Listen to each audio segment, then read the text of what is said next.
In yesterday's video, I answered some questions people had been asking me over the last few months about the roots of the Florida Maquis, where I come from, and why I believe what I believe.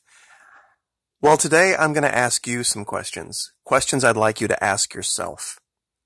And be honest, because you don't have to respond in the comments, but it's something I think that once you look at these questions critically, it'll start to make sense what's really happened in Venezuela. To me, it's the biggest story of the year by far, because A, it's in our hemisphere, B, we see both the left and the right wing MSM PSYOP news organizations agreeing with the story, and nobody even pointing that out in the media, not even independent media saying, oh, wait a minute, since when do Fox and CNN agree?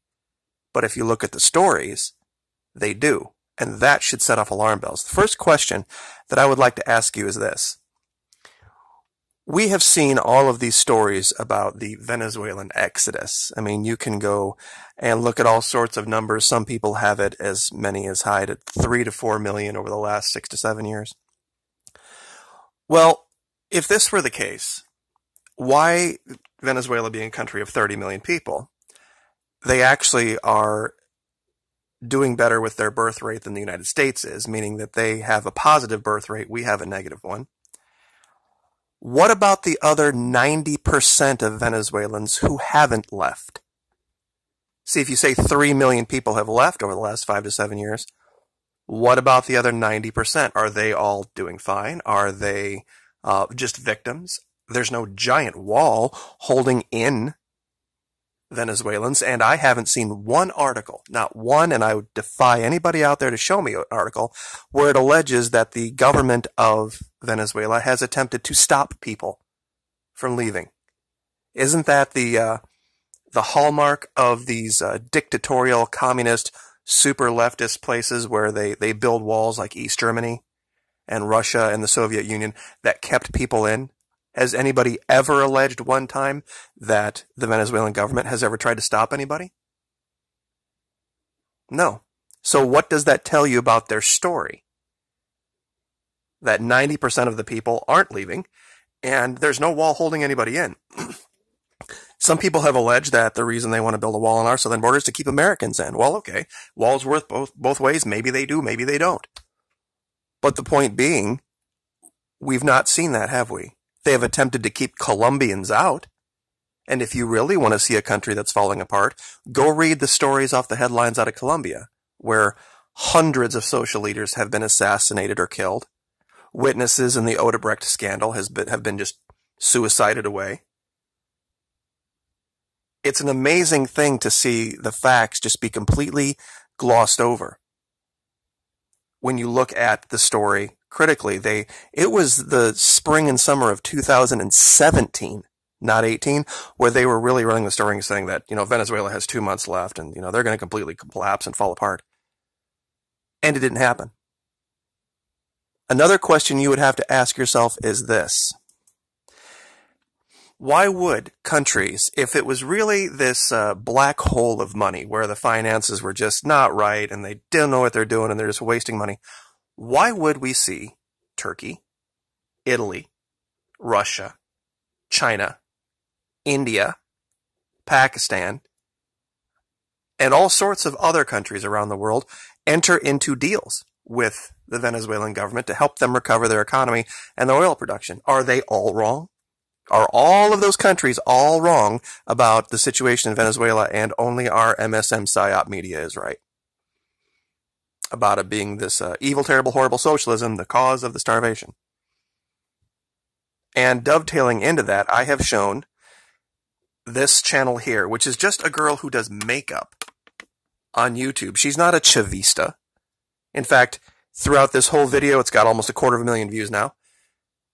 She goes and she spends some money. It's clear that she comes from some money. She's probably one of the more well-off people in Venezuela. But what does she do? She goes and she spends the money. She puts all the stuff in the cart.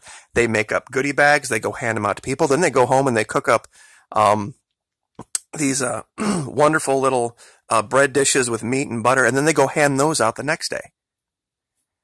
And not just her channel, And nowhere in this 14-minute video does she say one nice word or negative word, either way, about the government of Venezuela.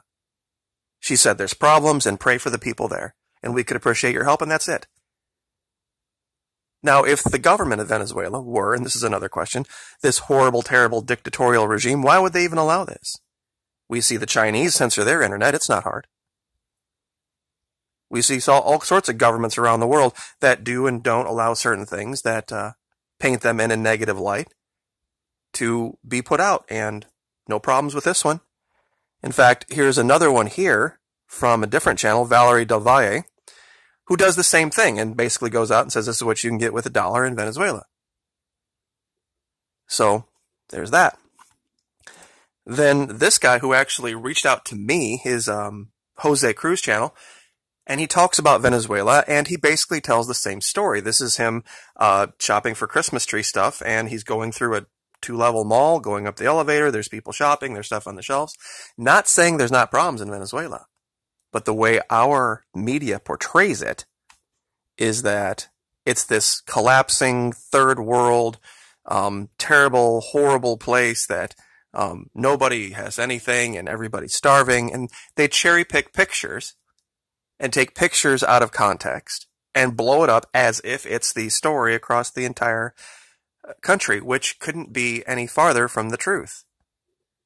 And when you want to look at the reasons that exist for the problems, when you actually look into what really happened, and I've showed it in dozens of videos over this last year, it's very clear what the U.S. was trying to do. This time they failed, and they failed miserably. People have finally figured out how the U.S. operates, what they do, and they have figured out ways to combat it to some extent. You have to remember, we're the richest country in the world. We have almost 400 million people. This is a little tiny country of 30 million people on our southern border, and they had allies, the U.S., speaking of they, in Colombia and Brazil, and they still didn't get it done. And it's no secret. It's absolutely no secret to any American who knows anything about what's going on with the drug problem in this country that Colombia is the root of it. It was the beginning of it. It's going to be the end of it if we ever fix it. It'll start here, not Venezuela. So ask yourself all of those questions about why, if this idea of sanctions was such a great idea, and that's how we fix things, and that's how we do regime change, why wouldn't we want regime change in Colombia and Mexico? The sources of all of the drugs and the fentanyl and the heroin and everything else. Why have we never tried to regime change them? And a lot of you have it right. You really do. And I know the comments will say it, that they really don't want the drugs stopped. And if that's the case, then you have to ask yourself about who you're supporting, why you're supporting, and what you're believing about the future of this country. And who the real victims are. I think a lot of Americans see themselves as victims of, everything down here south of the border, when really it's kind of the other way around. If you want to think about it, in real world events, they're a whole hell of a lot worse off for this relationship than we are. And it's just the case. And I'm not pointing fingers at anybody who voted for the current administrator. This problem goes back decades. It goes back past Reagan. This is not something where it's an issue with party or belief system. This is an issue with one tiny, tiny, itty-bitty little pseudo-state over here on the East Coast that I have talked about before that has gotten far too big for its britches, and it needs to be reined in. And I don't care who does the reining, to be truthful. And that's, if I could have communicated one thing to my audience this year, that's what I'm getting at. We need to have states' rights again. We need to have the people of Texas speak for the people of Texas. We need to have the people of California speak for the people of California. And have it end there. And we only need to have Washington involved when states request their involvement. And no other time. Especially regards things going on with other countries. States like Florida, Texas, California can actually operate as our own countries if we really wanted to in direct negotiations.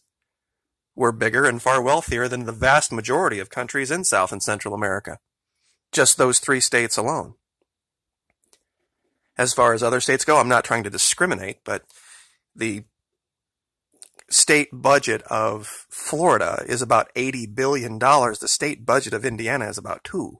Just picking an example out there.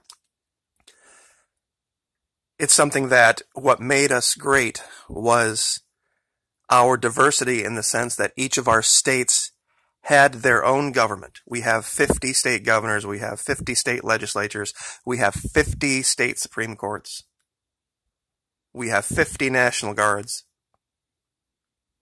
We don't need Washington, D.C. holding our hand on everything. And now that they control the PSYOP media and you understand the PSYOP media, you know what to look for. So I will leave it there. Tomorrow, I think we're just going to do a best of down in Antarctica. I'm just going to pick out the 15 or 20 best finds, and we're going to take a look and see what we can get from that. But have a great weekend, guys. God bless you, and it's been a fantastic year. We're still doing the drawing over the Patreon channel through the 4th, giving away, almost $4,000 now, and we've got 6 more days to go. So anyway, we will see you next time. Like, share, subscribe.